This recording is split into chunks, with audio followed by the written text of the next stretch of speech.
Chers internautes, bonjour, merci de nous rejoindre pour cette 4e édition de la nouvelle saison d'Informatique News Hebdo, votre hebdomadaire dédié à l'étude de l'informatique et des télécoms pour les professionnels. Et comme promis la semaine dernière, nous sommes à New York en compagnie de Guy Hervier. Bonjour Guy. Bonjour Jean-François.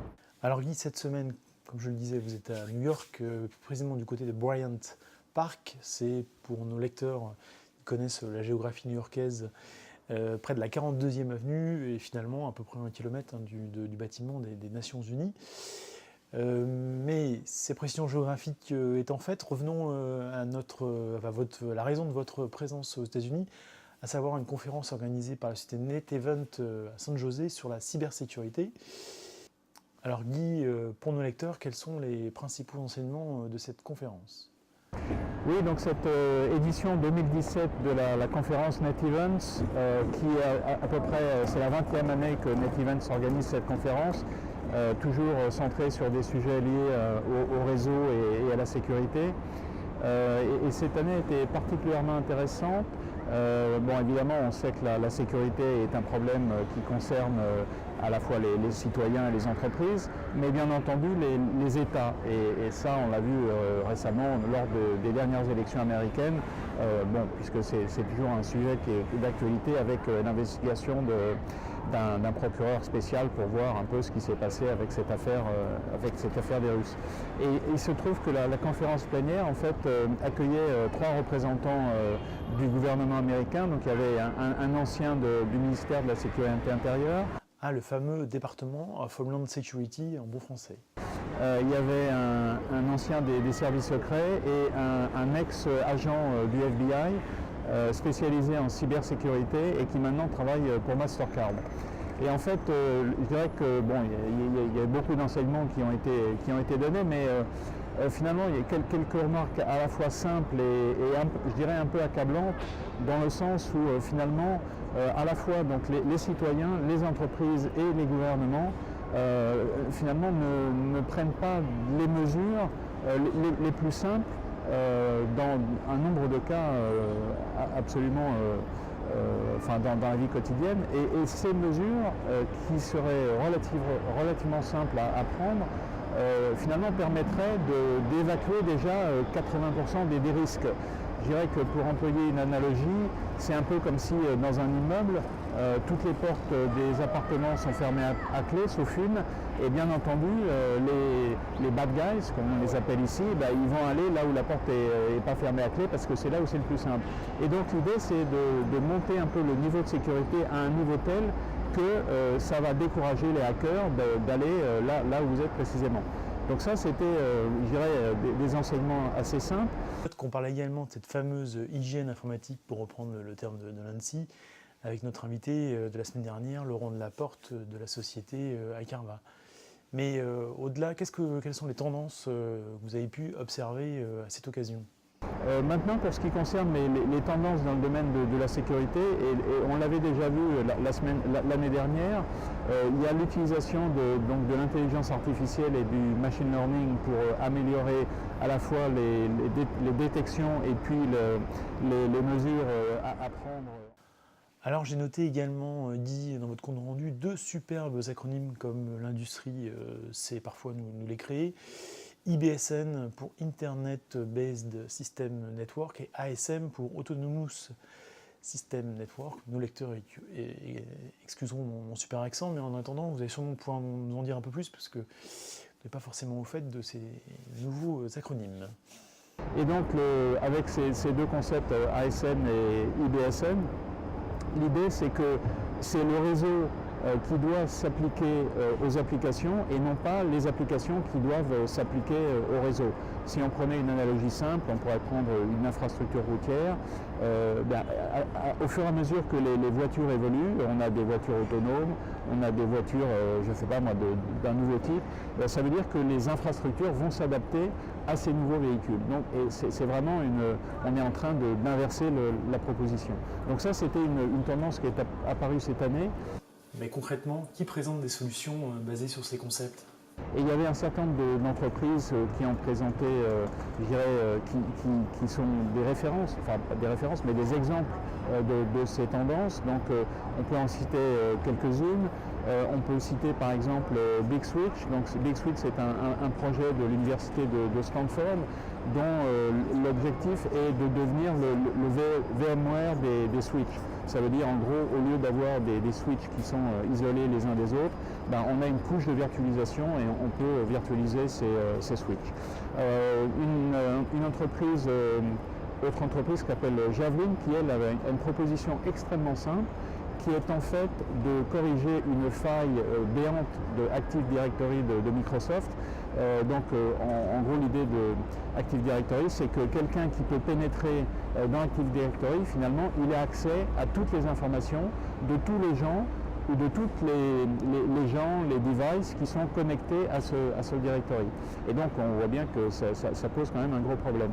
Et Javelin propose, en fait, c'est un produit, mais on pourrait penser que c'est une fonctionnalité de Active Directory qui, entre le vrai répertoire, le vrai Active Directory et le hacker, qui va mettre une image donc qui sera développée à partir de l'Active Directory réel et qui fera que le hacker n'aura plus accès directement au directory de l'entreprise, mais à cette image, et qui donc va être un peu dans le noir et ne saura pas bien quoi faire.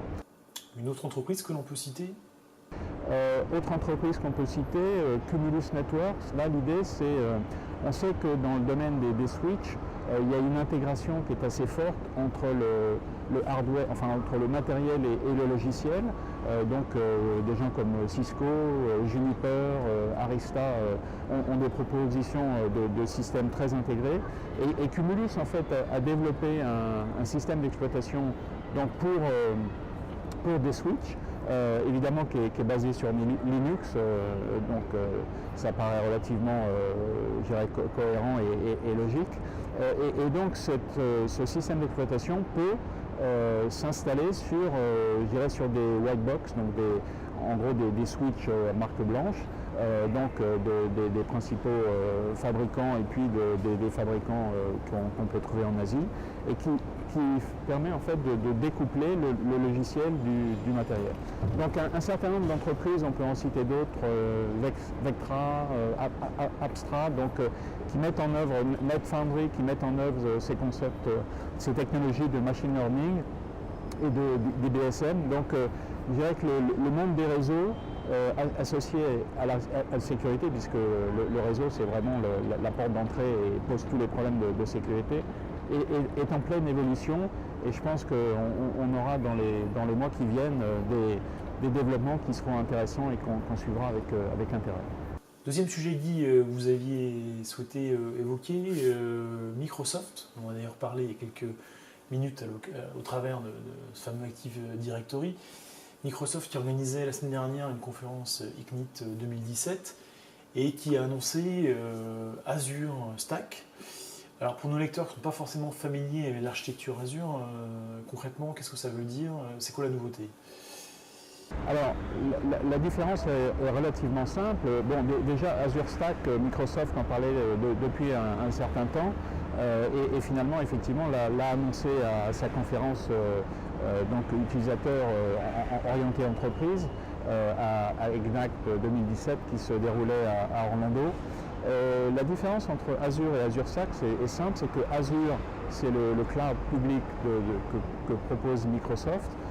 Azure Stack, en fait, c'est la pile logicielle qui est exactement la même que Microsoft utilise pour son cloud public Azure, et qui permet à une entreprise de développer son cloud privé qui soit une réplique à l'identique d'Azure, de telle sorte qu'elle va pouvoir développer des clouds hybrides avec des applications, des applications qui seront à la fois on-premise, donc dans le data center de l'entreprise, et sur le cloud public, et qui pourront, je dirais, évoluer de l'un à l'autre de manière extrêmement simple. Sachant qu'Azure Stack permet de gérer les identifiants et les accès, c'est une annonce importante. Donc c'est c'est une annonce relativement importante qui permet à Microsoft de grignoter un peu sur AWS, qui ne propose pas vraiment une telle solution, puisque AWS c'est vraiment une solution de cloud public et qui pour l'instant n'a pas l'équivalent pour les entreprises. Donc je dirais que cette annonce va permettre à Microsoft de continuer à grignoter un petit peu l'avance qu'il faut bien dire AWS avait prise dans le domaine du cloud. Donc une annonce qu'on attendait depuis un certain temps et qui finalement arrive. Alors Microsoft a des partenariats avec évidemment des fabricants de matériel pour proposer des systèmes intégrés tout faits qui permettent de construire des solutions de cloud privé dans l'entreprise. Donc évidemment c'est les entreprises qu'on connaît, hein, c'est Dell EMC, HPE et puis Lenovo. On a avec ces trois-là déjà je dirais une bonne proportion des fabricants de serveurs. Alors on change complètement de sujet et on parle d'IBM puisque la semaine dernière un article du New York Times est revenu sur le transfert de main-d'œuvre chez IBM entre les US et l'Inde. Et il faut bien avouer que la lecture de cet article est assez édifiante. Alors effectivement, il y a 15 jours, je crois, on avait déjà rapporté une analyse qui avait été faite par un consultant qui confortait ce qu'on sait d'IBM. Bon, c'est 21 trimestres de chiffre d'affaires consécutifs de baisse et qui allait un petit peu au-delà, qui montrait qu'en fait, depuis 1999, IBM avait une productivité, donc en gros un chiffre d'affaires par salarié qui était en baisse. Et on le sait, IBM a opéré un transfert de ses salariés aux États-Unis vers l'Inde, mais depuis 2007, IBM ne communique plus ce qu'il faisait dans ses rapports annuels auparavant, ne communique plus la répartition de ses salariés. Et donc c'est le New York Times qui a sorti l'information selon laquelle entre 2007 et 2017, il y a eu vraiment un transfert de salariés d'IBM aux États-Unis à IBM en Inde. On a en gros, pour donner quelques chiffres, en 2007 aux États-Unis, on avait à peu près 130 000 salariés chez IBM aux États-Unis. Donc aujourd'hui, c'est nettement moins de 100 000, de l'ordre de 80 000. À l'inverse, on est passé donc de 2007 à 2017 de 70 000 en Inde à aujourd'hui 130 000. Et aujourd'hui, IBM India, c'est la plus importante filiale, donc la plus importante entité d'IBM dans le monde. Ça représente plus du tiers des salariés de l'entreprise, donc c'est absolument considérable. Et le consultant qui avait publié cet article dont on avait parlé il y a 2 semaines, en fait, montrait que finalement ce transfert était peut-être un bon calcul à court terme, mais qu'à long terme, ça permettrait sans doute pas de régler le problème de l'entreprise. Il faut avouer et remarquer que IBM n'est pas la seule entreprise du secteur à avoir eu cette stratégie. Alors IBM n'est pas le seul à faire ça et donc le New York Times mentionnait d'autres entreprises qui font à peu près la même chose dans des proportions un peu inférieures, puisque le deuxième c'était Oracle qui compte 40 000 personnes en Inde. Bon, c'est quand même significatif. À l'inverse, Microsoft n'a pas opté pour ce modèle-là, puisqu'on n'a que 8 000 personnes, 8 000 salariés de Microsoft qui sont en Inde. Les SS2I françaises ne sont pas en reste. Capgemini et Sopra Steria, pour ne citer qu'elles deux, ont aussi opéré cette évolution vers l'Inde. Donc je dirais que c'est la situation qu'on connaissait un peu, mais l'article du New York Times donne quelques chiffres je dirais, assez clairs et qui donne une photographie plus exacte de la situation. Enfin, pour conclure, on revient sur Microsoft et Microsoft qui annonce une nouvelle version de Windows 10. Évidemment, c'est l'occasion pour l'éditeur de pousser vers la migration vers ces nouvelles versions plus sûres, plus sécurité comme à chaque fois. Effectivement, ce problème des migrations Windows 7, Windows 8, aujourd'hui Windows 10, avec je dirais des évolutions plus rapprochées que par le passé, c'est un sujet récurrent. Et là, donc, l'annonce que va faire Microsoft, c'est le 17 octobre de sa prochaine version. Donc, il sera maintenant, je dirais qu'il y a une classification des versions, ce sera la 1709 puisque ce sera ce sera en fait septembre de 2017, qui s'appelle For Creators, donc va être disponible. Et Microsoft en fait propose aux entreprises qui avaient l'antépénultième version de passer sur l'avant-dernière. Donc c'est celle qui a été sortie en mars, qui est donc la Spring mars de 2017. On s'y perdrait. La raison pour laquelle Microsoft pousse ses utilisateurs, c'est que, maintenant les dates qui concernent le support des versions est beaucoup plus rapproché.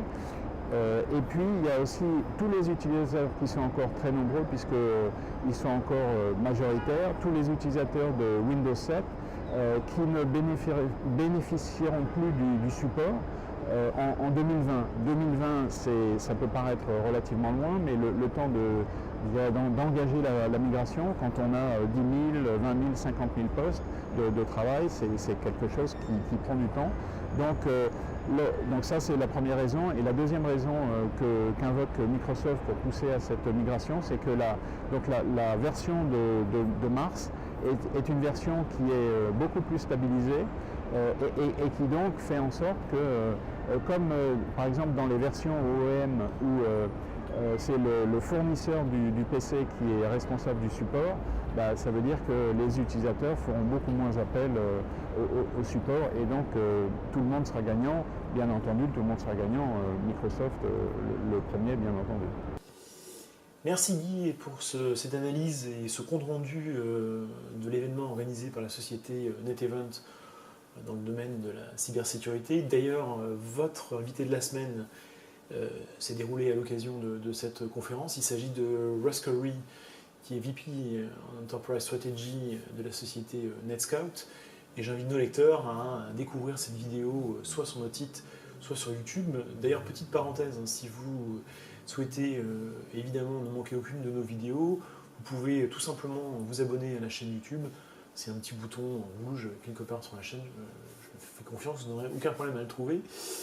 En attendant, Guy et moi, nous vous souhaitons une excellente semaine et nous pourrons nous retrouver la semaine prochaine pour une nouvelle édition d'Informatique News Hebdo. En attendant, excellente semaine à toutes et à tous. Merci.